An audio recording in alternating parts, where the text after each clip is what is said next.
Shalom, salam satu tubuh Kristus, saudaraku terkasih dalam Tuhan. Shalom Indonesiaku yang semakin diberkati oleh Tuhan Yesus. Saudaraku terkasih dalam Tuhan, saya ingin mengucapkan terima kasih yang sebesar-besarnya untuk seluruh saudaraku terkasih, pencinta channel YouTube Free Friend Muhammad Paulus Tambunan. Bahkan juga seluruh saudaraku terkasih, pencinta channel TikTok saya PS Muhammad Paulus Tambunan, dan seluruh saudaraku terkasih dimanapun berada yang telah berdoa untuk kesembuhan dan pemulihan saya.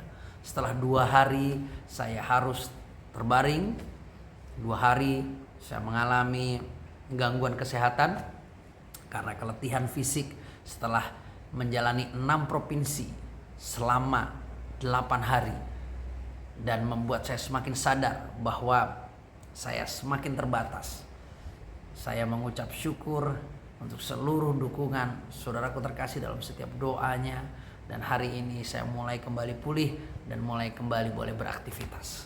Saudaraku terkasih dalam Tuhan, di saat saya mengalami sakit, di saat saya mengalami kelemahan tubuh, saya selalu teringat dengan satu bagian firman Tuhan yang berkata begini. Di dalam 2 Korintus 12 ayat yang ke-9, firman Tuhan berkata, "Tetapi jawab Tuhan kepadaku, cukuplah kasih karuniaku bagimu, sebab justru dalam kelemahan lah kuasaku menjadi sempurna. Sebab itu terlebih suka aku bermegah atas kelemahanku, supaya kuasa Kristus turun menaungi aku." Amin. Ini kisah dari Rasul Paulus. Waktu Rasul Paulus 3 kali berdoa meminta kepada Tuhan agar Tuhan mengangkat penyakitnya, agar Tuhan mengangkat kelemahannya. Dan akhirnya Tuhan menjawab, "Cukuplah kasih karuniaku bagimu, sebab justru dalam kelemahanlah kuasaku menjadi sempurna." Itu membuat Rasul Paulus semakin sadar bahwa kasih Tuhan, kasih karunia Tuhan lebih penting daripada rasa sakitnya, lebih penting daripada pergumulannya.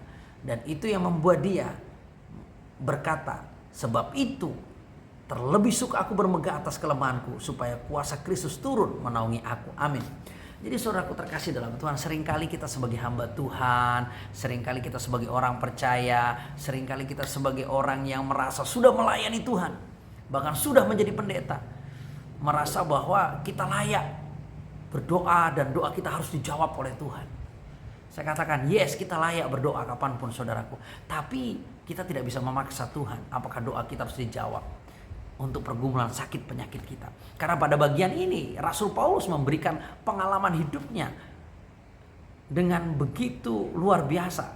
Kalau kita melihat perjalanan Rasul Paulus, tidak ada satupun yang tidak dibuat oleh Rasul Paulus dalam mukjizat kesembuhan. Rasul Paulus bisa menyembuhkan orang sakit, bahkan bisa membangkitkan orang mati yang jatuh dari jendela itu. Semua mukjizat kesembuhan sudah Rasul Paulus kerjakan.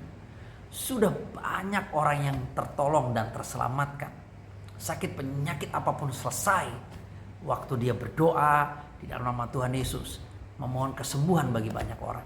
Tapi yang menjadi kontra adalah di saat dia berdoa untuk dirinya sendiri, tangannya penuh kuasa. Di saat menjamah orang sakit menjadi sembuh. Apapun sakit penyakitnya, bahkan orang mati sekalipun dibangkitkan. Tapi di saat dia berdoa untuk dirinya sendiri, sampai 3 kali Tuhan menjawab, "Cukuplah kasih karuniaku padamu." Wow. Dan akhirnya Rasul Paulus pun tidak mengalami kesembuhan, seolah-olah mukjizat tidak ada bagi dia. Tapi dia berkata, "Wah, ini suatu hal yang luar biasa," katanya. Dan dia akhirnya bersuka dengan keadaannya, dan dia bermegah di dalam kelemahannya itu, dan dia boleh terus menyaksikan kuasa Tuhan dan terus membangun imannya menjadi sangat kuat, dan dia pun boleh menikmati seluruh kasih karunia Tuhan yang maha kuasa itu dalam dirinya, sehingga dia terus boleh memuliakan Tuhan dari kelemahannya yang dialami. Jadi saudaraku terkasih dalam Tuhan, 2 hari saya terbaring, 2 hari saya mengalami gangguan kesehatan. Saya mencet begitu rupa, dan tubuh saya sangat lemas sekali saya rasakan. Tapi saya katakan kepada Tuhan, "Tuhan, aku kuat. Tuhan, aku bersyukur. Tuhan, aku bersuka. Tuhan, aku akan sembuh." Dan puji Tuhan, waktu berjalan dan hari ini, di hari ketiga saya sudah mulai mengalami pemulihan. Saya sudah mengalami kekuatan yang baru walaupun masih lemas saudaraku, tapi semakin semangat di dalam Tuhan. Lihat muka saya, tetap bersuka cita, tetap bersemangat, tetap antusias untuk memberitakan Injil Kerajaan, untuk menyatakan kasih Tuhan.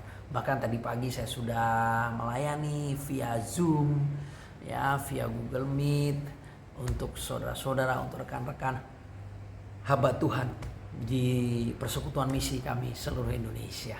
Jadi saudaraku terkasih dalam Tuhan, jangan takut, jangan gentar, jangan berputus asa, jangan menjadi lemah, bahkan jangan menjadi marah dengan Tuhan di saat engkau memiliki pergumulan sakit, tapi di saat engkau berdoa terus menerus kepada Tuhan, tapi Tuhan tidak berikan engkau kesembuhan. Tapi Tuhan tetap hanya memelihara kehidupanmu.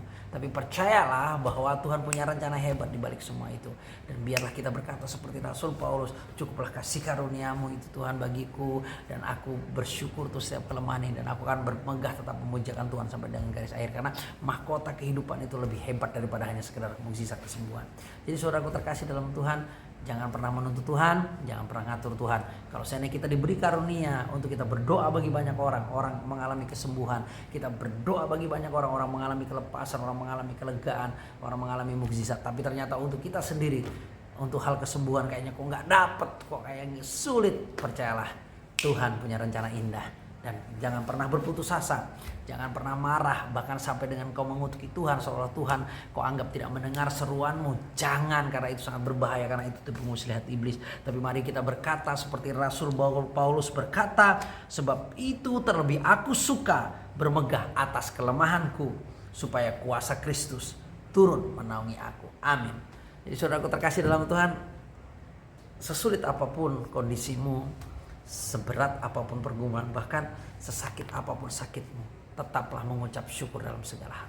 Saya teringat satu bagian di dalam kitab 1 Tesalonika kalau tidak salah. Kita lihat dulu.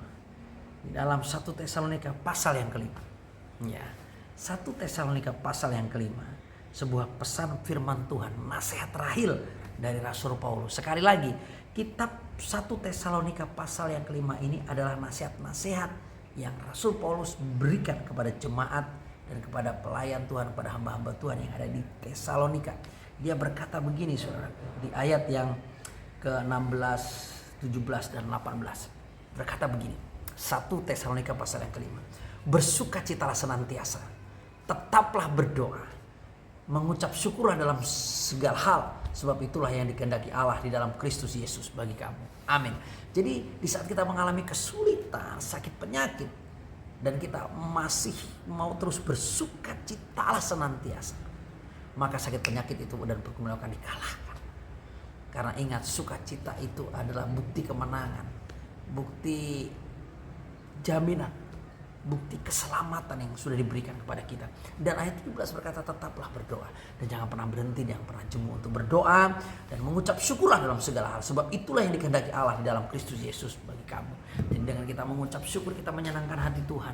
Dengan kita mengucap syukur, kita mengalahkan segala rasa sakit. Dengan mengucap syukur, kita mengalahkan segala intimidasi setan. Dengan mengucap syukur, kita terus akan bertahan. Dengan mengucap syukur, kita akan menyenangkan hati Tuhan, sehingga Tuhan akan menyatakan kasih-Nya, dan mukjizat itu tetap ada. Mukjizat itu masih nyata dulu, sekarang, sampai dengan selama-lamanya. Jadi saudaraku terkasih dalam Tuhan, mari mengubah pola dan gaya hidup kita, mengubah mindset dan cara berpikir kita, untuk kita belajar terus mengerti isi hatinya Tuhan, untuk kita terus melekat dengan hatinya Tuhan, dan kita terus bergaul karib dengan firman-Nya, sehingga kita akan mengerti isi hati Tuhan dalam hidup kita, dan kita boleh menyatakan kasih Tuhan yang utuh dan sempurna itu, dan kita terus boleh menyatakan kuasa-Nya, dan pertolongan perkenanan Tuhan tercurah atas hidup kita, sehingga sakit penyakitmu tidak akan pernah menjatuhkanmu dan menjauhkanmu daripada Tuhan, tapi sakit penyakitmu membuatmu berpengalaman dengan Tuhan, membuat engkau bergantung kepada Tuhan, dan Tuhan menyatakan kasih kuasa-Nya, dan mukjizat itu terjadi,